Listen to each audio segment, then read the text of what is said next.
Howdy folks, welcome back to the Roost and another exciting episode of Roost IRL, real life Roost, right here on the YouTube. I'm out here in the woods with the crows.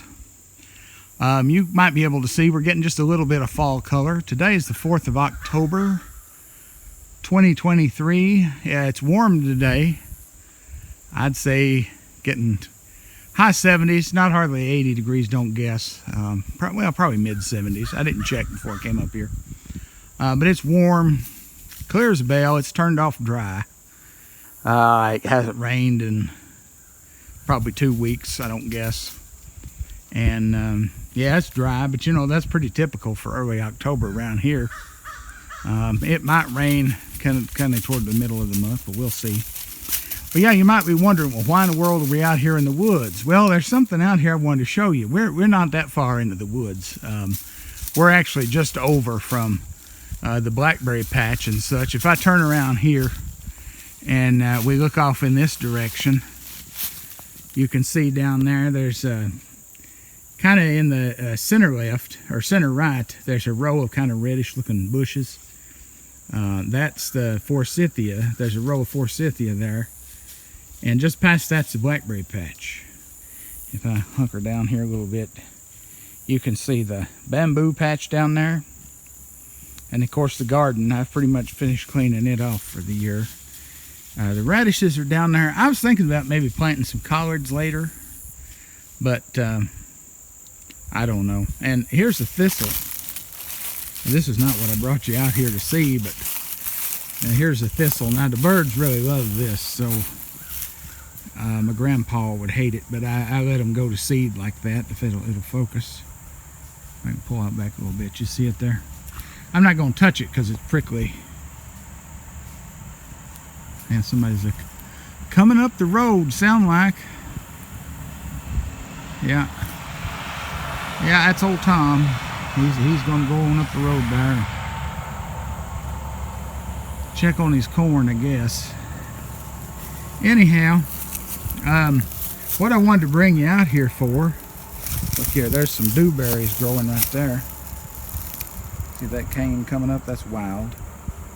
And this oak tree, I tell you what, I'm so bad to talk about everything but the point, but this oak tree right here, it's a white oak. My dad and I planted that when I was, I'd say long about 10 years old. So that's been there for 30 years, 32 years or so. Yeah, and you see it's still not very big really. It takes oak a long time. Takes a long time. You see this scar here on the side of the trunk? You see it's running up and down here. That's actually a scar. That's where my uncle backed over it with his truck when it was just a little thing. But it's healed over nicely. But it'll have that scar for life. Speaking of my uncle and trucks, what I really want to show you is right here. Look there. Now that's an old truck. That actually belonged to my grandpa. But the story I'm going to tell you about it involves my uncle. Same uncle that backed over the oak tree over there. This is a 64 GMC ton truck, and like I said, it belonged to my granddad, who's been gone for many years now. And back in the 60s, and well, even into the 80s and maybe into the 90s, I'm not sure, there was a local grocery store chain around here owned by a fella named Kaz Walker. He was headquartered down in Knoxville. He was a businessman and also a television operator and or a television host and a politician. He was on city council for Knoxville for several years. That's Knoxville, Tennessee, in case you was wondering. But anyhow, he had grocery stores all around the region. And my uncle, who would have been, let's see, he'd have been about 27 years old at the time, I guess. He was working at the Kaz Walker grocery store that was near us here. And he drove this truck to work and back. He was a butcher there at the store, and he drove this truck to work and back all the time. Now, You say, well, what's the big deal about that? Well, if you've read the video description, you already kind of know what the big deal is, but I'll tell you anyhow, because it's interesting nonetheless. So Kaz Walker, another famous name that's associated with Kaz Walker was, of course, Dolly Parton. That's a lady who I don't think needs any introduction. I'm sure you've all heard of Dolly Parton. If you haven't, then please go educate yourself, because you're missing out on quite a treat. But Dolly Parton was a young singer in the late 50s and the 60s, and Kaz Walker had a TV show called Kaz Walker Farm and Home Hour, and it was on Channel 6 here, coming out of Knoxville, and we picked it up all the way up here. And one of the acts, he actually introduced several acts to the world, but one of the biggest ones that ended up being big anyhow was Dolly. Sevierville's where Dolly is from, and that's just kind of down the road a little bit from Knoxville, or up the road, depending on your perspective.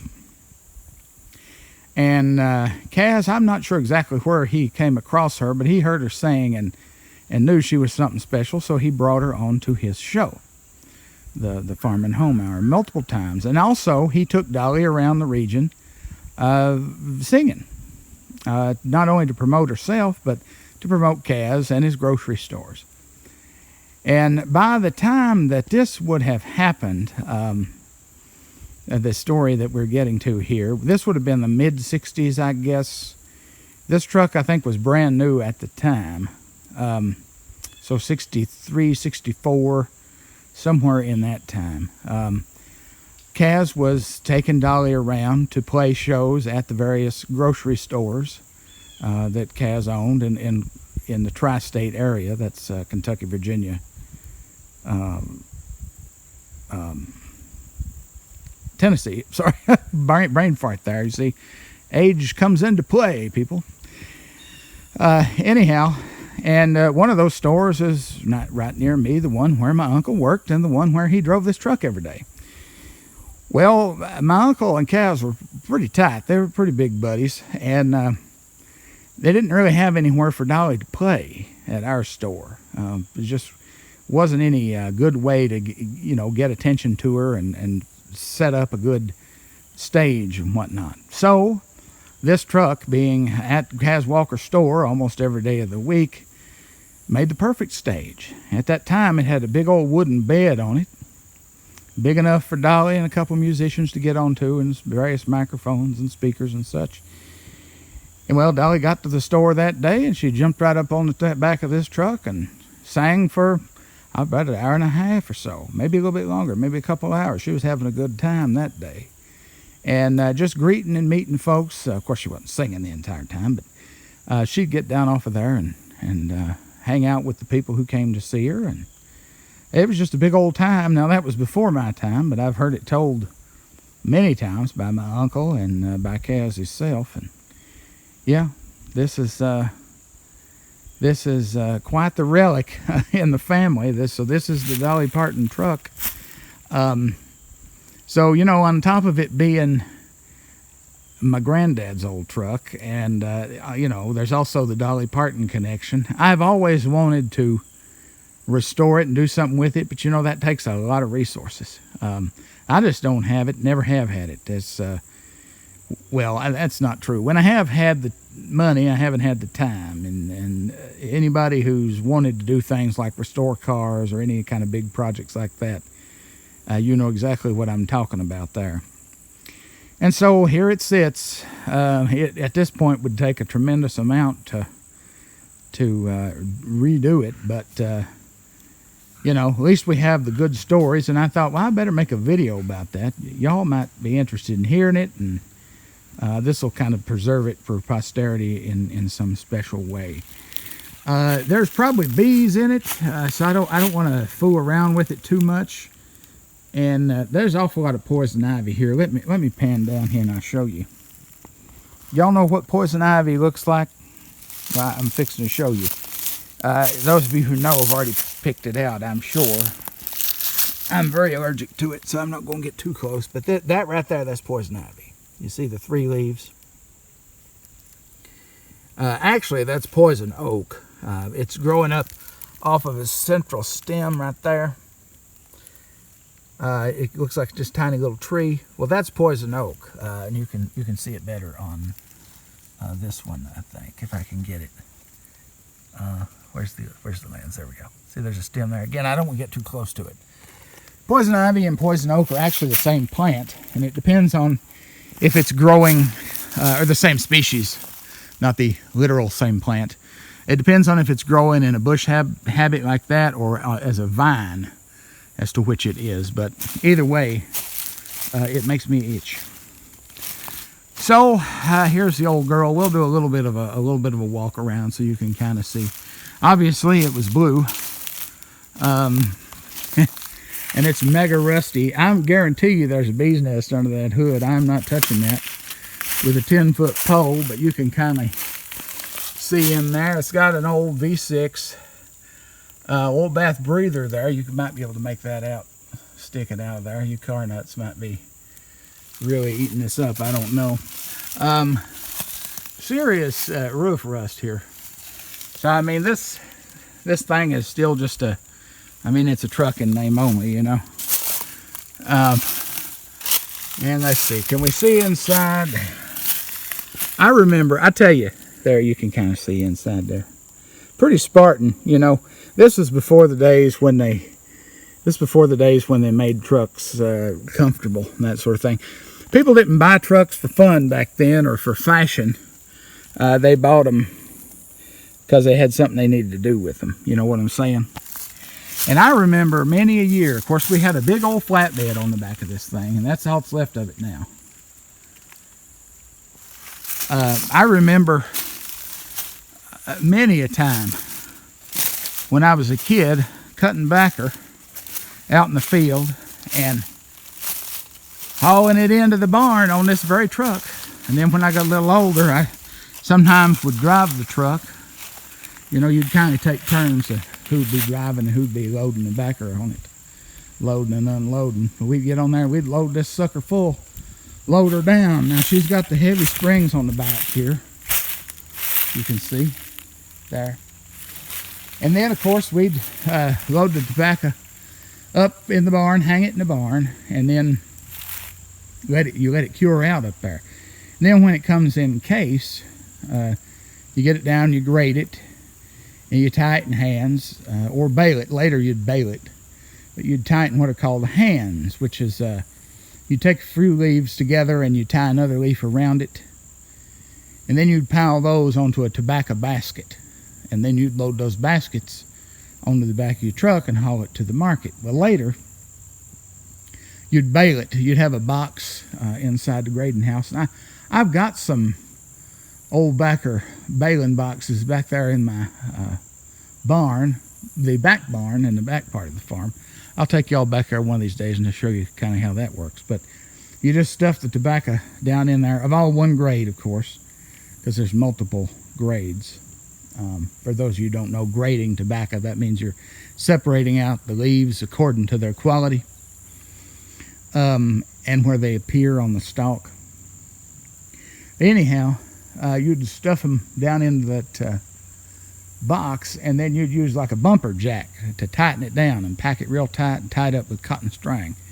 Then you'd load those bales on the back of your truck like this and haul it to the market. And I remember going to the market many a time, and you, if you had a buddy that worked at the warehouse, which that's where the market was, at the tobacco warehouse, you could kind of get yourself in early, because otherwise you'd be sitting around there about all day getting your backer off. Oh, that's tobacco, in case you're wondering. Old habits die hard. Sorry, tobacco. Anyhow, I remember many a day. Now the sawbars and everything have took over on that side, so we're not going to go over there. Last time we had plates on this old girl, looks like was 85. Maybe you see that. But I drove her without plates for many years. Parked her here. Oh, when did I park it? Probably 2015, 2016, something like that. So it hasn't been sitting all that long, but it's not really been in good shape for many years. I got it when my granddad died. My uncle, not the one that drove to the grocery store, but a different uncle, ended up with this truck. You can see there's the differential down there and the drive shaft going up. Can't see much. It's got the old 3-piece rims on it, which are real dangerous. I'll show you one of those up close here in a little bit. Anyhow, yeah, that uncle, he passed away and left me his farm and all of his stuff. So I ended up with the truck at that point, so that was pretty good. These, I guess, these are made of stainless steel. I don't know if these are original. I'm not sure. You can see there. You can probably see it in the video better. These are frost-free mirrors, kind of, sort of. They're not powered like we have today. There's just, they're insulated because there's an air pocket behind this. There's just air inside there. And then the mirror is here, and that would help keep it from frosting up. Here's one of those 3-piece rims, and that just means the rim comes apart in 3 pieces. Now, why are they dangerous? Well, they're dangerous because when you're putting them back together and inflating the tire, it can just fly apart on you. So those have been abandoned many, many years ago. They make a single-piece rim nowadays. You can kind of see, you might be able to see in there that way. You know, my grandma and I, we used to have a little vineyard down here, and it's gone now, but we would pick raisins and put them on cookie sheets and things, and we'd put them inside this truck, and the sun would dry them out in there. And at that time, it was sitting down by a barn down the road here. So I used to make raisins inside this truck too. So yeah, I got a lot of memories of this old girl. And like I say, I wish I could do better by her, but